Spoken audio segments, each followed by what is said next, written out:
des architectes paysagistes.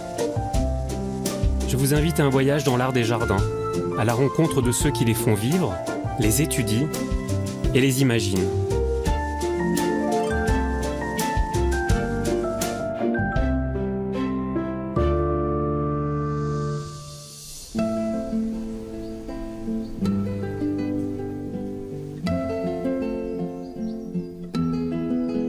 Au nord du Portugal, près de la vallée du Douro, le domaine de la Casa de Mateus est installé au cœur des vignobles.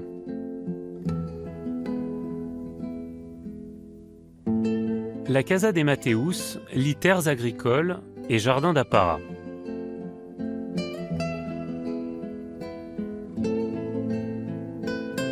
Un palais baroque du XVIIIe siècle se dresse aux côtés d'un ancien lavoir et d'un séchoir à grains.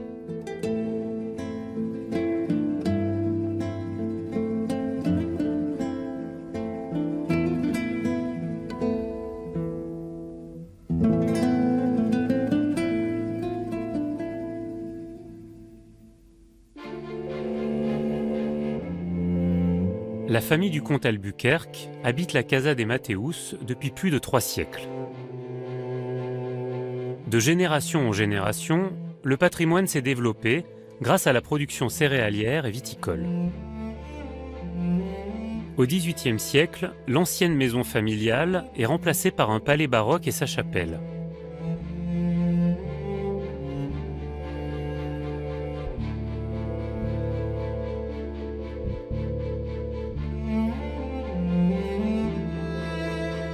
Progressivement, de nouveaux jardins d'apparat ajoutent au faste de la propriété.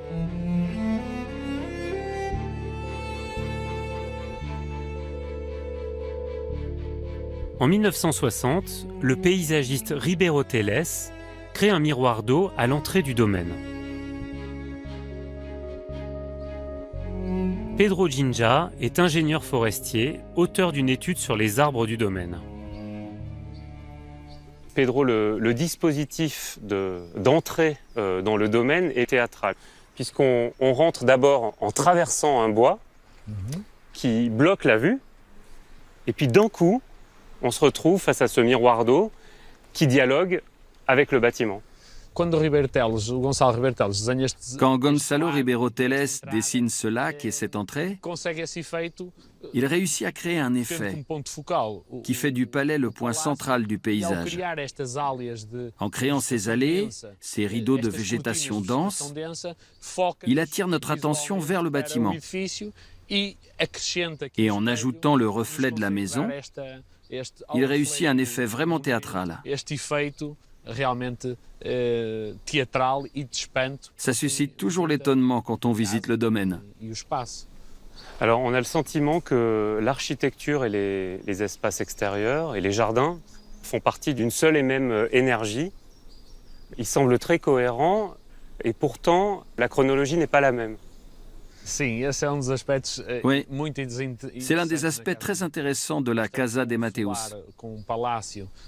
On a comme maison seigneuriale un palais d'architecture civile du début du XVIIIe siècle et dans le jardin, on retrouve un style néo-baroque, bien postérieur, datant principalement de la première moitié du XXe siècle. Le visiteur peut penser que c'est le même espace qu'il y a 300 ans, mais pas du tout. Les jardins sont une création néo-baroque, une réinterprétation faite au XXe siècle.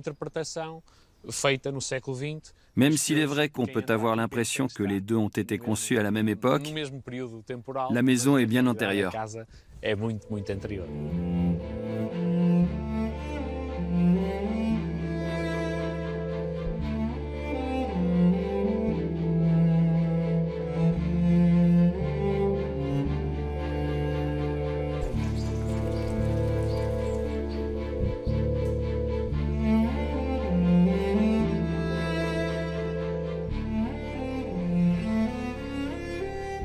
Pedro, quelle est l'origine du jardin supérieur sur lequel nous sommes et des parterres de broderie? Nous avons des archives qui font référence au style originel de la maison. À l'époque, ce jardin était assez dégradé. Il n'en restait pratiquement rien. Il a été redessiné dans les années 1930. C'est un jardin avec un motif géométrique de buis conçu par Guedes de Amorim, un architecte venu intervenir sur plusieurs jardins, dont ce parterre. Quand il fait ce dessin, il respecte le passé. Nous pouvons observer ce qu'il reste des camélias, qui nous donnent cette atmosphère dans la perspective de l'axe. Il n'a pas eu le courage d'éliminer la végétation des époques antérieures, notamment avec les camélias et le palmier. Ces éléments sont maintenus et le tracé de buis s'adapte à l'ancien dessin. Et aujourd'hui, nous pouvons parfaitement faire la différence entre les différentes époques, ce qui apporte de la valeur à cet espace.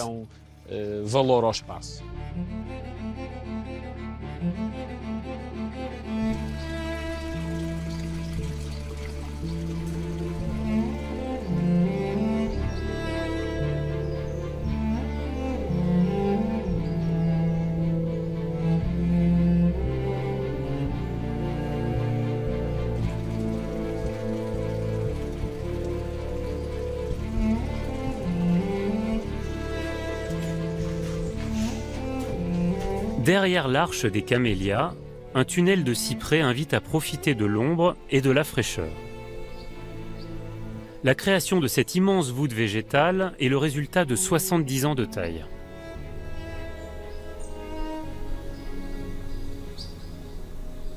Pedro, comment on maintient un ouvrage végétal comme celui-ci, un véritable monument vivant en fait? C'est une des difficultés. Ici, dans le tunnel, ce sont des résineux sensibles au tassement. Nous avons un gros problème à cause du passage des visiteurs.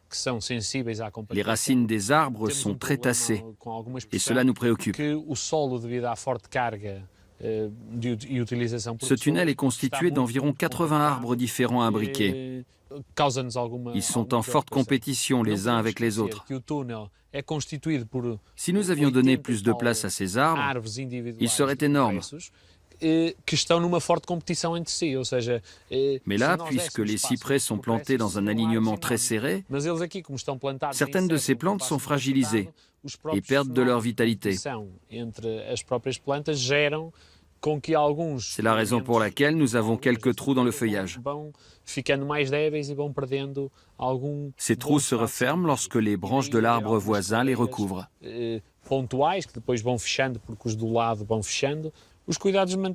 Il faut veiller à entretenir le sol et tailler le dôme. L'élagage pour entretenir la forme de la taupière est fait régulièrement.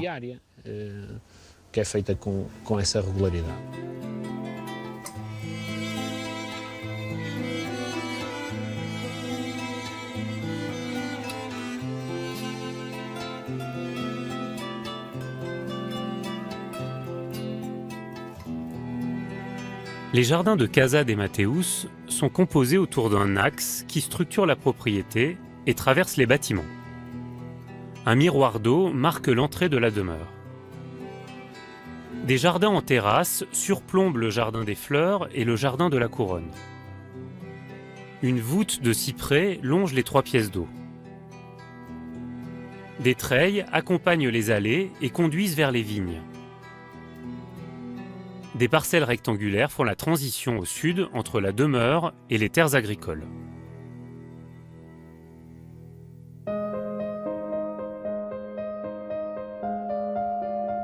Antonio Tavera est jardinier en chef du domaine depuis près de 40 ans. Son grand-père a planté les premières broderies de buis dans les années 30, tandis qu'Antonio a introduit les premiers rosiers et les lilas des Indes.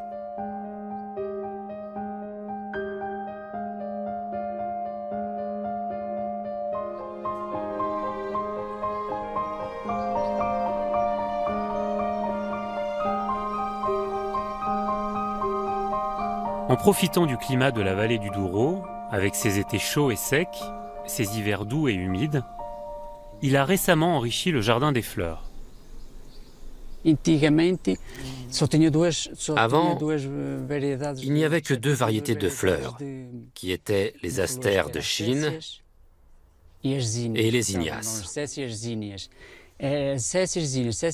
Alors, on se retrouvait presque sans fleurs, dès le milieu de l'été. Et on a donc décidé de changer la plantation, pour avoir des fleurs 12 mois sur 12. Et j'y suis arrivé. Alors quel type de fleurs poussent en hiver? En hiver, j'ai toujours des fleurs. Par exemple, les astromélias, qui sont là de janvier à janvier. C'est une plante qui donne des fleurs toute l'année. C'est incroyable. Je n'arrivais pas à y croire. C'est pour ça que j'en ai mis à plusieurs endroits. Je ne voulais vraiment pas risquer de perdre cette plante qui donne une très belle fleur. J'en enlève au fur et à mesure. Regardez. J'enlève celle-ci qui est vieille. Et celle-ci aussi. Celle-ci ne donne plus rien. Ouais, elles ont déjà fait leurs fleurs, quoi. Et d'autres poussent à la place, vous voyez? Il y en a des nouvelles. C'est reparti. Oui. Dans 15 jours, si j'enlève celle-ci, il y aura déjà de nouvelles fleurs. Tu vois ça? C'est tout récent. Plus on en arrache, plus ça donne. Et ça jusqu'au mois de janvier, alors, pour un prochain cycle. Ouais. Antonio, est-ce que dans ce jardin, vous vous sentez chez vous? Est-ce que c'est un jardin qui vous manque quand vous êtes absent? Oui, bien sûr. J'ai la nostalgie de mon jardin, parce que c'est toute ma vie ici. Si je n'entretiens pas tous les jours le jardin de ma maison, ce n'est pas grave. Mais ici, il faut toujours que je le maintienne propre, sans mauvaises herbes, parce qu'il y a beaucoup de tourisme. C'est une grande responsabilité. Quand je suis en vacances, oui, ça me manque. C'est toute ma vie, ce jardin.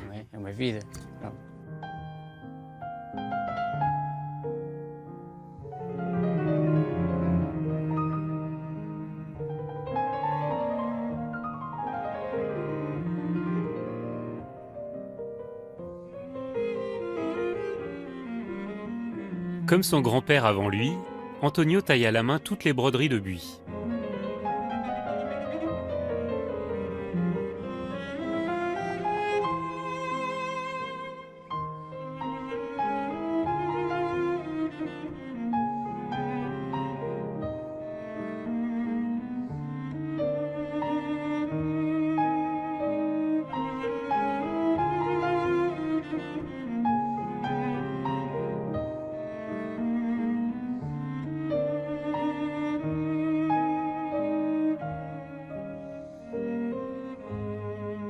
Pedro, le jardin de la Couronne se distingue par la simplicité de ses matériaux. On a juste un petit gravier clair, une petite grave claire, du buis, quelques camésipari, un cyprès.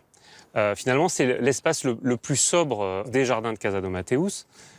Pourtant, dans le dessin, c'est probablement le plus complexe. Oui, ce jardin est vraiment différent et pour plusieurs raisons. Il est simple et soigné, et sa beauté réside justement dans cette simplicité, dans le dessin et dans les matériaux. Le buis et le gravier sont les deux seuls éléments utilisés pour créer ces arabesques et le dessin d'ensemble. Et ça fonctionne très bien quand le jardin est vu de haut. Nous avons alors une perception complète des buis sculptés. Ils forment un ensemble parfait. Ce jardin a été dessiné par Paulo Ben Slimane en 1948. C'est après qu'ont été ajoutés des éléments comme le fronton et les deux cyprès. Mais les motifs des couronnes ont été maintenus depuis l'origine.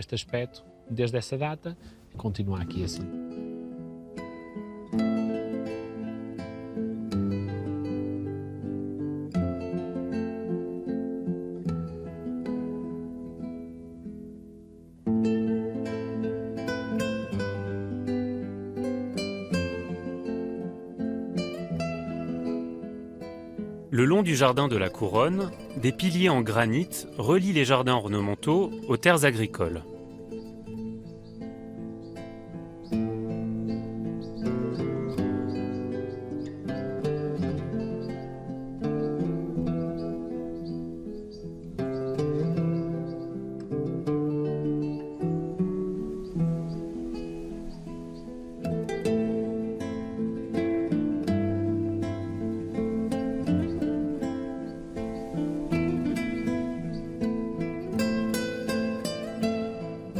Angela Silva est historienne des jardins à l'université de Vila-Real. Angela, au gré de la promenade dans l'axe principal du jardin, on va passer d'un jardin très ornemental à un paysage de vignes. Il est intéressant de remarquer que dans cette région, les quintas, les exploitations agricoles qui produisent du vin, ont effectivement des jardins ornementaux. Et entre ceux-ci et les terres agricoles, il y a des zones de transition. Ici, à la Casa, nous avons un jardin classique, formel. Il s'organise autour d'un axe principal qui se prolonge avec cette allée, la Latada. Elle a été conçue en même temps que la construction de la maison, au XVIIIe siècle. Cette latada s'inscrit dans la continuité de l'axe de la propriété et vient souligner le vignoble.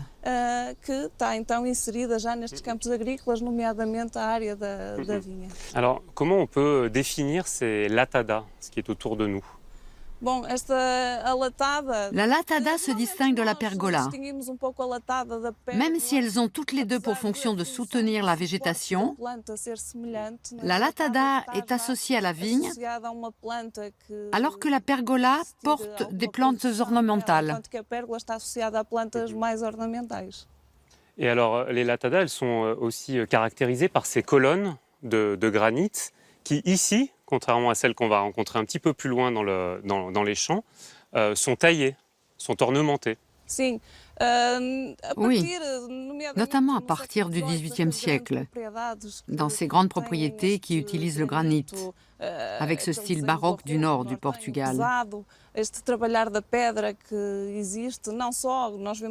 pierre brute est travaillée, ici avec ces piliers sculptés, qui ont tous un motif différent, mais aussi dans les escaliers, sur les statues et les bordures au sol.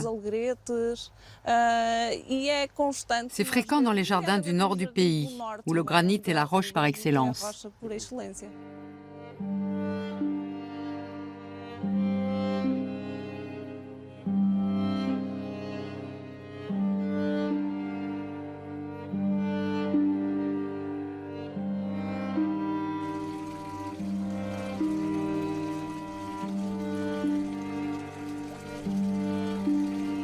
Le granit est aussi utilisé pour l'ancien lavoir et le séchoir à grains, mais ces ouvrages agricoles sont d'une facture rustique. Ici, le granit est omniprésent. Au sol, avec les pavés, les dallages. Sur les façades, avec les fenêtres et les linteaux. Ou sur le grand portail d'entrée. Une roche qui signe l'identité du domaine.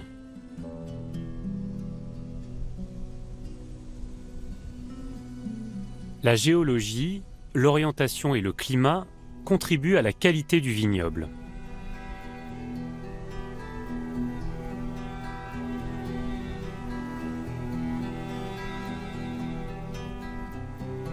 Pourtant, au cours de la Seconde Guerre mondiale, la rentabilité du vignoble portugais connaît une récession. Le propriétaire du domaine, le comte Francisco Albuquerque, va alors convertir quelques parcelles viticoles en vergers et se tourner vers la production de confitures. Mais depuis 15 ans, la production du vin est relancée.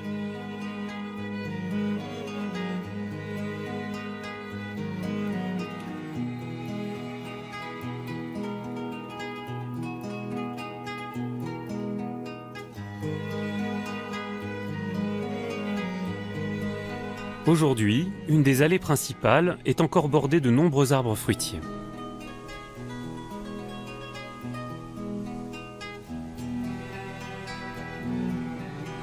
Inès Albuquerque, petite fille de Francisco, se souvient de son enfance à la Casa de Mateus.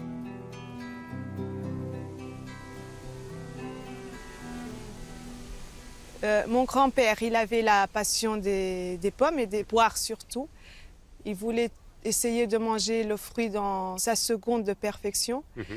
Et il disait que ce moment était 3 mois, 3 semaines, 3 jours et 3 heures après la floraison. Alors sur chaque un de ces arbres, il y avait une petite plaque avec la date de la floraison. Ces employés devaient noter quel était ce jour et cueillir au bon moment. Au bon moment. Et c'est l'une des petites histoires qui se maintient encore dans la famille. C'est toujours d'essayer de trouver la poire. Quand on trouve la poire dans son moment de perfection, c'est une fête pour tous. Inès, est-ce qu'il y avait des lieux dans le jardin qui étaient plus propices à l'imagination et au jeu?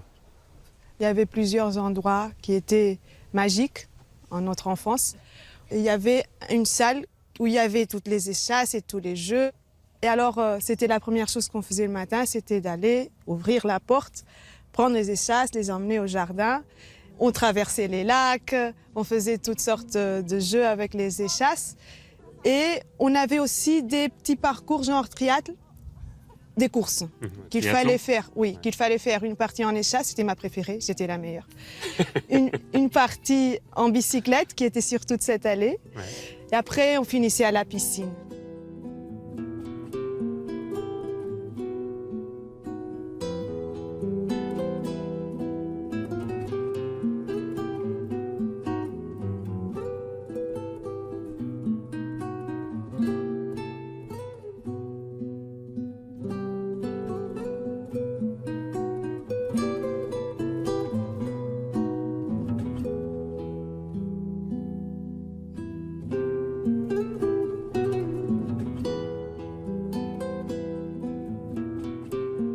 La Casa de Mateus est aujourd'hui une des institutions culturelles les plus actives du Portugal. Le fonds d'archives, conservé à travers les siècles, témoigne aussi bien de l'histoire de la famille que de celle du pays. Inès, comment on maintient aujourd'hui un lieu patrimonial comme celui-ci, qui n'est pas seulement un patrimoine familial, mais aussi un patrimoine national? La maison est patrimoine national depuis 1911. Mon grand-père a fait une fondation pour que la maison ne soit pas seulement une maison utilisée par la famille ou visitée par les touristes, mais que ce soit un endroit de discussion, d'échange d'idées. Ouvert à tous. Ouais. Ouvert à tous. Et surtout, ici, Inès, vous conservez un véritable trésor.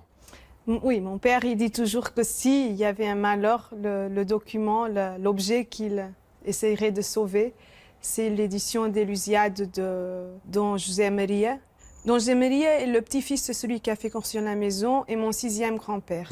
Pour préserver notre identité nationale, il a fait publier à ses frais le livre des Lusíadas, qui est l'histoire racontée en vers des Portugais depuis la fondation du pays, jusqu'à 1550.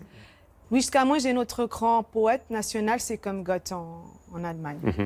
Le livre en parchemin, en 2 volumes, avec les dessins de Fragonard fils, sont ici dans notre bibliothèque. Jusqu'à Dom José Maria, toute la famille était surtout des gens liés à la magistrature, à l'église, et ils étaient tous des militaires.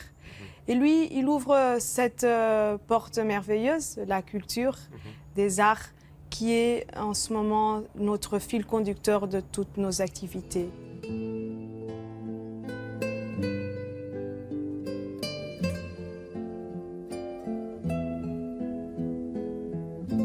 Depuis toujours, la famille Albuquerque a eu à cœur de faire rayonner la Casa de Mateus au-delà des limites de son domaine. Les différents jardins sont parfaitement préservés, entretenus et continuent d'évoluer.